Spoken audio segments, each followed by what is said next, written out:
ദൈവത്തിന്റെ അതിപരിശുദ്ധമായ നാമം വാഴ്ത്തപ്പെടട്ടെ. ഇന്നത്തെ നമ്മളുടെ അല്പനേരത്തെ ചിന്തയ്ക്കായി വിശുദ്ധ ലൂക്കോസ് എഴുതിയ സുവിശേഷം 12-ാം അധ്യായം 5-ാം വാക്യം. ലൂക്കോസ് 12:5. ആരെ ഭയപ്പെടണം എന്ന് ഞാൻ നിങ്ങൾക്ക് കാണിച്ചു തരാം. കൊന്നിട്ട് നരകത്തിൽ തള്ളിക്കളവാൻ അധികാരമുള്ളവനെ ഭയപ്പെടുവീൻ. അതേ, അവനെ ഭയപ്പെടുവീൻ എന്ന് ഞാൻ നിങ്ങളോട് പറയുന്നു. കർത്താവായ യേശുക്രിസ്തുവിന്റെ വാക്കുകളാണിത്. സർവശക്തനായ ദൈവത്തിന് സകല അധികാരങ്ങളുമുണ്ട്. മനുഷ്യന്റെ ആത്മാവിന് മേൽ ദൈവത്തിനല്ലാതെ ആർക്കും അധികാരമില്ല. അവന്റെ ജീവന് മേലുള്ള അധികാരം എന്ന് പറയുന്നത് സർവശക്തനായ ദൈവത്തിനാണ്. അതുകൊണ്ട് കർത്താവ് പറയുന്നത്, ആരെ നിങ്ങൾ ഭയപ്പെടണം? കൊന്നിട്ട് നരകത്തിലെ തള്ളിയിടുക എന്ന് പറയുമ്പോൾ അന്ത്യകാലത്ത് ദൈവത്തെ അനുസരിക്കാത്തവർ നരകാഗ്നിയിലേക്ക് തന്നെ തള്ളപ്പെടും. അപ്പോൾ അതിനൊക്കെയുള്ള അധികാരം ദൈവത്തിനാണ്. കർത്താവ് യേശു പറയുന്നത്, ദേഹത്തെ ഉപദ്രവിച്ചിട്ട് അല്ലെങ്കിൽ കൊന്നിട്ട് ദേഹത്തെ അധികമായി ഒന്നും ചെയ്യാത്തവരെ നമുക്ക് ഭയപ്പെടേണ്ടതില്ല എന്ന് പറയാം. മനുഷ്യനെ നമുക്ക് ഭയപ്പെടേണ്ടതായിട്ട് ഇല്ല, ദൈവത്തെ നമുക്ക് ഭയപ്പെട്ടാൽ മതി. അതുകൊണ്ട് നമ്മളുടെ ഇന്നത്തെ ചിന്ത എന്ന് പറയുന്നത് മനുഷ്യരെ അല്ല, ദൈവത്തെയാണ് ഭയപ്പെടേണ്ടത്. ദാനിയേലിന്റെ പുസ്തകം നമ്മൾ വായിക്കുമ്പോൾ ഒരു കാര്യം കാണുവാൻ സാധിക്കും. നെബൂഖദ്നേസറിന്റെ ഒരു ഭീഷണി അവിടെ ഉണ്ടാവുകയാണ്. ഒരു ബിംബം, സ്വർണം കൊണ്ടുണ്ടാക്കിയ ഒരു ബിംബം നെബൂഖദ്നേസർ ഉണ്ടാക്കി. 60 മുഴം നീളവും 6 മുഴം വണ്ണവുമുള്ള ഒരു വലിയ സ്വർണം കൊണ്ടുള്ള ഒരു ബിംബം നെബൂഖദ്നേസർ ഉണ്ടാക്കി. ഇതിനെ എല്ലാവരും തൊഴണം, അല്ലെങ്കിൽ അവനെ നമസ്കരിക്കണം എന്നുള്ളൊരു കൽപ്പന, അല്ലെങ്കിൽ അതിനെ നമസ്കരിക്കാത്തവരെ എരിയുന്ന തീച്ചുളയിൽ തള്ളിയിടുമെന്നുള്ള ഒരു വലിയ ഭീഷണി ഉണ്ടായി. എന്നാൽ യഹൂദ ബാലന്മാരായ ശദ്രക്, മേശക്, അബേദ്നെഗോ എന്നിവർ ഈ കൽപ്പനകളെ ഗൗനിച്ചില്ല. അവർ ദൈവത്തിലാണ് വിശ്വസിച്ചത്. അപ്പോൾ അവിടുത്തെ ഒരു കൽപ്പന എന്ന് പറയുന്നത് കാഹളം, കിന്നരം, തമ്പുരു, അതുപോലെ തന്നെ ഇങ്ങനെയുള്ള മുതലായവ ആയിട്ടുള്ള വാദ്യോപകരണങ്ങൾ അവിടെ മുഴങ്ങുമ്പോൾ എല്ലാവരും ഈ ബിംബത്തെ നമസ്കരിക്കണം. എന്നാൽ അവിടെ നമുക്ക് മനസ്സിലാക്കുവാൻ സാധിക്കുന്നത്, ഈ 3 യഹൂദ ബാലന്മാർ അതിന് തയ്യാറാകുന്നില്ല. അവർ ജീവനുള്ള ദൈവത്തെ മാത്രമേ സേവിക്കുകയുള്ളൂ എന്നുള്ള കാര്യമാണ് അവിടെ പറയുന്നത്. ശദ്രക്, മേശക്, അബേദ്നെഗോ പറയുന്നൊരു കാര്യമുണ്ട്, രാജാവിന്റെ കയ്യിൽ നിന്നും എരിയുന്ന തീച്ചുളയിൽ നിന്ന് വിടുവിക്കാൻ ശക്തനാണ് തങ്ങളുടെ ദൈവം. വിടുവിച്ചില്ലെങ്കിലും ഈ ദൈവത്തെ തന്നെ സേവിക്കും. അപ്പോൾ അവരുടെ ദൈവത്തിലുള്ള അടിയുറച്ച വിശ്വാസം രാജാവിന്റെ ഭീഷണിക്ക് മുമ്പിൽ, ആ വിശ്വാസം മൂലം ആ ബാലന്മാർ ആ ഭീഷണിക്ക് മുമ്പിൽ തകരുന്നില്ല. അവർ ദൈവത്തെയാണ് ബഹുമാനിച്ചിരുന്നത്. അപ്പോൾ അവർക്കറിയാം, മനുഷ്യനായ ഈ നെബൂഖദ്നേസറിനെ അല്ല തങ്ങൾ ഭയപ്പെടേണ്ടത്, ജീവനുള്ള ദൈവത്തെയാണ്. എന്തു വന്നാലും ആ സത്യ ദൈവത്തെയാണ് ആരാധിക്കേണ്ടത്. നമുക്കിവിടെ കാണുവാൻ സാധിക്കുന്നത്, എന്നാൽ അവരെ നെബൂഖദ്നേസർ എരിയുന്ന തീച്ചുളയിലേക്ക് തള്ളിയിടുന്നതായിട്ട് നമുക്ക് കാണുവാൻ സാധിക്കും. അങ്ങനെ ഒരു ദൈവത്തിന്റെ ഒരു മനുഷ്യൻ അവിടെ വരികയാണ്. ദൈവപുത്രനോട് സദൃശനായ ഒരു മനുഷ്യൻ. അത് ദൈവത്തിന്റെ ദൂതൻ തന്നെയാണ്, അല്ലെങ്കിൽ ദൈവത്തിന്റെ ഒരു ശക്തിയായി ദൈവപുത്രനോട് സദൃശനായ ഒരു വ്യക്തിയാണ് അവിടെ കടന്നു വരുന്നത്. ആരാണെന്ന് ആർക്കും മനസ്സിലാകുന്നില്ല. അത് ദൈവത്തിന്റെ മനുഷ്യപുത്രനോട് രൂപം, അല്ലെങ്കിൽ ഒരു മനുഷ്യനോട് രൂപം. എന്നാൽ ഈ എരിയുന്ന തീച്ചുളയിൽ അവർക്കൊന്നും സംഭവിക്കുന്നില്ല. അവരുടെ ദൈവം അവരെ വിടുവിക്കാനായി ഒരു ദൈവത്തിന്റെ ദൂതനെ അവിടെ അയക്കുന്നതായിട്ട് നമുക്ക് കാണുവാൻ സാധിക്കുന്നു. 3 പേരുണ്ടപ്പോൾ 4 പേര് നിൽക്കുന്ന ഒരു അനുഭവത്തിലേക്ക് കടന്നു വന്നു. അങ്ങനെ നെബൂഖദ്നേസർ അവരെ അവിടുന്ന് പുറത്ത് എടുത്ത് അവരുടെ ദൈവത്തെ മാത്രമേ ഇനി എല്ലാവരും ആരാധിക്കാവൂ, ഈ ദൈവമാണ് സത്യമെന്ന് നെബൂഖദ്നേസർ അവിടെ പ്രസ്താവിച്ച് അവർക്ക് ആവശ്യമായ സ്ഥാനമാനങ്ങൾ അവിടെ കൊടുക്കുകയാണ് ഈ ചന്ദ്രക്ക് മേശക്ക് അഭേന്ദ്രവും. എരിയുന്ന തീച്ചൂളയിൽ നിന്ന് വിടുവിക്കുന്നവനായ ദൈവത്തെയാണ് ഇവിടെ കാണുന്നത്. മനുഷ്യരെയല്ല, ദൈവത്തെയാണ് നാം ഭയപ്പെടേണ്ടത് എന്നുള്ളത് ഏറ്റവും വലിയ ചിന്തിപ്പിക്കുന്ന ഒരു വിഷയമാണ് ഇവിടെ. കേവലം മനുഷ്യനായ നെബൂഖദ്നേസറിന്റെ കൽപ്പനകളെ അല്ല അവർ ഭയന്നിരുന്നത്, അത്യുന്നതനായ ദൈവത്തെയായിരുന്നു. അതുകൊണ്ട് മനുഷ്യനെയല്ല, ദൈവത്തെയാണ് നാം ഭയപ്പെടേണ്ടതായിട്ടുള്ള എന്നുള്ളൊരു വലിയ ഒരു സന്ദേശമാണ് നമുക്ക് ഇവിടെ കാണുന്നത്. തങ്ങളുടെ ദൈവത്തെ മാത്രമേ ആരാധിക്കാവൂ. പ്രതിമകളെയും ബിംബങ്ങളെയും തങ്ങൾ ആരാധിക്കുകയില്ല. അങ്ങനെ വിഗ്രഹാരാധനയ്ക്കെതിരെയുള്ള ഒരു ശക്തമായ ഒരു പോരാട്ടമാണ് ഇവിടെ കാണാൻ സാധിക്കുന്നത്. അതുകൊണ്ട് ദൈവം ആത്മാവാകുന്നു. യേശുക്രിസ്തു പറയുന്നൊരു കാര്യമുണ്ട്, ദൈവം ആത്മാവാകുന്നു. അവനെ നമസ്കരിക്കുന്നവൻ ആത്മാവിലും സത്യത്തിലും നമസ്കരിക്കണം. അപ്പോൾ നമ്മളുടെ ജീവിതത്തിൽ മുന്നോട്ട് പോകുമ്പോൾ നമ്മൾ ആരാധിക്കേണ്ടത് ആത്മാവിലും സത്യത്തിലുമാണ്. ഇതാണ് സത്യത്തിന്റെ ആരാധന എന്ന് പറയുന്നത്.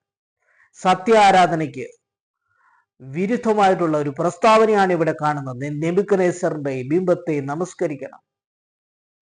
എന്നാൽ നമുക്കറിയാം, അവിടെ അവർ ആ ഭീഷണിയെ തള്ളുകയാണ്. മനുഷ്യനെ ഭയപ്പെടാത്ത 3 യഹൂദ ബാലന്മാരെയാണ് നമുക്കിവിടെ കാണുന്നത്.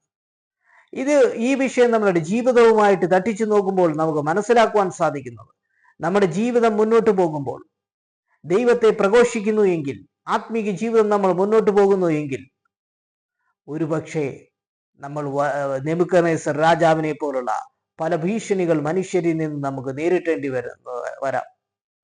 എന്നാൽ എരിയുന്ന തീച്ചൂളയിൽ ഇറങ്ങി വരുന്ന ദൈവം നമ്മളെ ആ ഭീഷണിയിൽ നിന്ന് വിടുവിക്കുന്നവനാണ്. തീച്ചുളയിൽ 4-മനായി ഇറങ്ങി വരുന്ന ദൈവത്തെയാണ് നമുക്ക് ഇവിടെ കാണുന്നത്. നമ്മളുടെ ജീവിതം എരിയുന്ന തീച്ചുളയ്ക്ക് തുല്യമായിട്ടുള്ള അനുഭവത്തിൽ മുന്നോട്ട് പോവുകയാണോ? എന്നാൽ ചന്ദ്രക്ക് മേശക്ക് അഭേന്ദ്രവും എന്ന ബാലന്മാരെ വിടുവിക്കാൻ ദൂതനെ അയച്ച ദൈവത്തിന് നമ്മുടെ എരിയുന്ന തീച്ചുളയിൽ നിന്നും അതുപോലെ തന്നെ രാജാവിന്റെ കയ്യിൽ നിന്നും നമ്മളെ വിടുവിക്കുവാൻ കഴിയും. അതുകൊണ്ട് എതിർപ്പുകളുടെ മേൽ നമ്മൾ പതറേണ്ടതില്ല. അതിൻ്റെ മേൽ നമുക്ക് ജയം തരുന്നവനാണ് നമ്മളുടെ ദൈവം എന്ന് പറയുന്നത്. നമുക്കറിയാം, മനുഷ്യന്റെ പല ഭീഷണികളുമുണ്ട്. നമ്മളുടെ രാജ്യങ്ങൾക്കെതിരെ ചിലപ്പോൾ മറ്റു രാജ്യങ്ങളിൽ നിന്നുള്ള ഭീഷണി, മനുഷ്യനിൽ നിന്നുള്ള ഭീഷണികൾ നേരിട്ട് വന്നേക്കാം, യുദ്ധഭീതികളുടെ ഭീഷണി. എന്നാൽ ആ ഭീഷണിയിൽ നിന്ന് വിടുവിക്കുന്നതാണ് നമ്മുടെ ദൈവം. മനുഷ്യരെയല്ല, ദൈവത്തെയാണ് നാം ഭയപ്പെടേണ്ടതെന്നുള്ള വലിയ ഒരു കാര്യമാണ് ഇവിടെ കാണുവാൻ സാധിക്കുന്നത്. എന്തുകൊണ്ടാണ് നമ്മൾ ദൈവത്തെ ഭയപ്പെടേണ്ടത്? ദൈവത്തിനാണ് എല്ലാത്തിനും മേലുള്ള അധികാരം. അഖിലാണ്ടത്തിന്റെ സകലത്തിന്റെയും മേലുള്ള അധികാരം എന്ന് പറയുന്നത് അത്യുന്നതനായ ദൈവത്തിൻ്റെതാണ്, സ്വർഗസ്ഥനായ പിതാവിൻ്റെതാണ്. സകലതും സൃഷ്ടിച്ചത് ദൈവമാണ്. അതുകൊണ്ട് കർത്താവായ യേശുക്രിസ്തു പറയുന്നൊരു കാര്യമുണ്ട്, ദേഹത്തെ കൊന്നിട്ട് അധികമായി ഒന്നും ചെയ്യാത്തവരെ നമ്മൾ ഭയപ്പെടേണ്ട കാര്യമില്ല. നമ്മുടെ ആത്മാവിന്റെ മേൽ അധികാരമുള്ളവനെയാണ് നാം ഭയപ്പെടേണ്ടത്. ഭയം എന്ന് പറയുന്നത് നമ്മളുടെ ജീവിതത്തിൽ പല മേഖലകളിൽ ഉണ്ടാകാം. ഒരു മനുഷ്യന്റെ മുന്നോട്ട് പോകുമ്പോൾ ആത്മീക ജീവിതത്തിൽ ഒരു ഭയമുണ്ടാക്കുക. സാമ്പത്തികത്തെക്കുറിച്ച് ചിന്തിക്കുമ്പോൾ സാമ്പത്തികം നമുക്ക് തികയുമോ, എങ്ങനെ മുന്നോട്ട് പോകും എന്നൊരു ഭയം നമുക്ക് ഉണ്ടാകാം. മുന്നോട്ട് പോകുമ്പോൾ രോഗം നമ്മളെ പിടിപെടുവോ എന്നുള്ളൊരു ഭയം നമുക്കുണ്ടാകാം. അല്ലെങ്കിൽ നമ്മൾ വാഹനം ഓടിക്കുമ്പോൾ ചിലപ്പോൾ ഒരു ഭയമുണ്ടായേക്കാം. അപ്പോൾ ജീവിതത്തിന്റെ ഏത് മേഖലകളിലും ഏത് ഭയം വന്നു കഴിഞ്ഞാലും ഭയപ്പെടേണ്ട, ഞാൻ നിന്നോട് കൂടെയുണ്ട്, ഭ്രമിച്ചു നോക്കേണ്ട, ഞാൻ നിന്റെ ദൈവമാകുന്നു എന്ന് കൽപ്പിക്കുന്ന ആ ദൈവത്താൽ നമ്മുടെ സകല ഭയത്തെ മാറ്റുവാൻ ദൈവത്തിന് കഴിയും. അതുകൊണ്ട് ഒരു ഭയത്തെയും നമുക്ക് പേടിക്കേണ്ടതായിട്ടില്ല. മനുഷ്യരിൽ നിന്നുള്ള ഭീഷണികളെ നമുക്ക് ഭയക്കേണ്ടതില്ല. നമ്മളുടെ മുൻകാലത്തോട്ട് നമ്മൾ നോക്കുമ്പോൾ 1-ാം ലോക മഹായുദ്ധവും 2-ാം ലോക മഹായുദ്ധവും ഉണ്ടായിരുന്നു. എന്നാൽ ആ യുദ്ധഭീഷണികളെയൊക്കെ പിന്നീട് മാറ്റുന്നതായിട്ട് നമുക്ക് കാണുവാൻ സാധിക്കുന്നു. ഇവിടെ കാണുന്നത് യുദ്ധത്തെ മാറ്റുന്ന ദൈവമാണ്. യുദ്ധം വചനത്തിന്റെ അടിസ്ഥാനത്തിൽ നമുക്ക് കാണുവാൻ സാധിക്കും. അന്ത്യകാലത്ത് രാജ്യം രാജ്യത്തോടും ജാതി ജാതിയോടും എതിർക്കുന്ന ഒരു കാലം വന്നേക്കാം. ഇതൊക്കെ നമുക്ക് വചനത്തിനകത്ത് കാണുവാൻ സാധിക്കും. എന്നാൽ നമുക്ക് മനസ്സിലാകും, യുദ്ധത്തിനൊരു കാലമുണ്ട്, സമാധാനത്തിനൊരു കാലമുണ്ട്. സഭാപ്രസംഗി നമ്മൾ മനസ്സിലാക്കുമ്പോൾ നമുക്കറിയാൻ സാധിക്കുന്നത് യുദ്ധത്തിന്റെ കാലമുണ്ട്, സമാധാനത്തിനും ഒരു കാലമുണ്ട്. അതുകൊണ്ട് യുദ്ധഭീഷണികൾ വന്നു എങ്കിലും അതിനെ മാറ്റി സമാധാനത്തിന്റെ കാലം കൊണ്ടുവരുന്നതാണ് നമ്മുടെ ദൈവം. അപ്പോൾ ഈ മഹായുദ്ധത്തിലൊക്കെയും പല ഭീഷണികൾ ഉണ്ടായിരുന്നു, മനുഷ്യന്റെ നിന്നുള്ള ഭീഷണികൾ. എന്നാൽ നമ്മളെ ദൈവം പിന്നീട് അതിൽ നിന്നൊക്കെ വിടുവിച്ച് ലോകത്തെ ഒരു സമാധാനപരമായ അന്തരീക്ഷത്തിലേക്ക് കൊണ്ടുവന്നു. അതുകൊണ്ട് യുദ്ധത്തിന്റെ കാലഘട്ടത്തെ മാറ്റി സമാധാനത്തിന്റെ കാലഘട്ടത്തെ കൊണ്ടുവരാൻ കഴിയുന്നതാണ്. എരിയുന്ന തീച്ചുളയുടെ വെല്ലുവിളി എന്ന് പറയുന്നത് ഒരു ഭയാനകരമായ അവസ്ഥയാണ്. എന്നാൽ അതിൽ നിന്ന് വിടുവിച്ചവനാണ് നമ്മുടെ ദൈവം. നെബൂഖദ്നേസർ രാജാവിനെ പോലുള്ള മനുഷ്യരെ നമ്മുടെ ജീവിതത്തിൽ ഒരു പക്ഷേ നമ്മൾ നേരിട്ടു എന്ന് വരാം. പല പ്രതികൂലത്തിൽ നമുക്ക് ഭീഷണികൾ ഉണ്ടായെന്ന് വരാം. പക്ഷെങ്കിൽ നമ്മളുടെ ദൈവം ആ എരിയുന്ന തീച്ചുളയിൽ ഇറങ്ങി വന്ന് നമ്മളെ വിടുവിക്കുന്നവനാണ്. അതുകൊണ്ട് മനുഷ്യരുടെ ഭീഷണികൾ നമുക്ക് നോക്കേണ്ടതില്ല. ആ സമാധാനം തരുന്ന ക്രിസ്തുവിലേക്കാണ് നമ്മളുടെ കണ്ണുകളെ തിരിക്കേണ്ടത്. അതുകൊണ്ട് നമുക്ക് മനസ്സിലാക്കുന്ന കാര്യം, കർത്താവ് യേശു ക്രിസ്തു പറയുന്നത്, ഞാൻ നിങ്ങൾക്ക് എൻ്റെ സമാധാനം തരുന്നു, ഞാൻ നിങ്ങൾക്ക് സമാധാനം തന്നേച്ചു പോകുന്നു. ലോകം തരുന്നത് പോലെയല്ല കർത്താവ് യേശു ക്രിസ്തുവിന്റെ സമാധാനം എന്ന് പറയുന്നത്. യേശു തരുന്ന സമാധാനം എന്ന് പറയുന്നത് നിത്യജീവനിലേക്കുള്ളതാണ്. അതുകൊണ്ട് ആ സമാധാനത്തെ എത്തിക്കുന്നത് നമ്മളെ പരിശുദ്ധാത്മാവാണ്.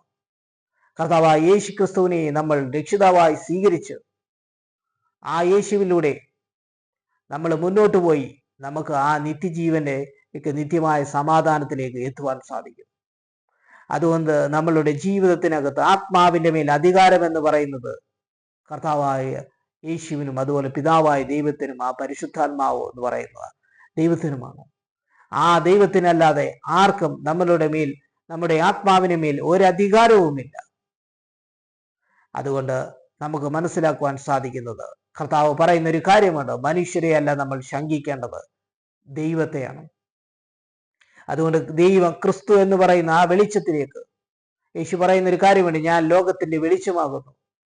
ആ ലോകത്തിന്റെ വെളിച്ചമായ ക്രിസ്തുവിലൂടെ നമ്മൾ കടന്നു പോകുമ്പോൾ മനുഷ്യന്റെ ഒരു തരത്തിലുള്ള ഭീഷണിയും നമുക്ക് നേരിടേണ്ടതില്ല.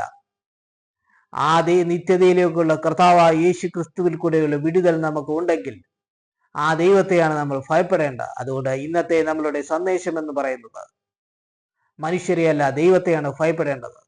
ചന്ദ്രക് അമേന്ദ്രനോ എന്നിവരുടെ ജീവിതത്തിൽ രാജാവിന്റെ ഭീഷണി നേരിട്ട് എങ്കിൽ ആ എരിയുന്ന തീച്ചുളയിൽ നിന്നും അവരെ പുറത്തെടുത്ത് തങ്ങളുടെ ദൈവത്തിന്റെ സമാധാനം കാണിച്ചെങ്കിൽ ഇന്ന് നമ്മളുടെ ജീവിതത്തിനകത്ത് വരുന്ന എരിയുന്ന തീച്ചുളയുടെ ഭീഷണിയെ, മനുഷ്യന്റെ ഭീഷണിയെ മാറ്റി നമുക്ക് സമാധാനം തരുന്നവനാണ് നമ്മുടെ ദൈവം. അതുകൊണ്ട് ഈ വചനങ്ങളാൽ ദൈവം നമ്മളെ അനുഗ്രഹിക്കട്ടെ.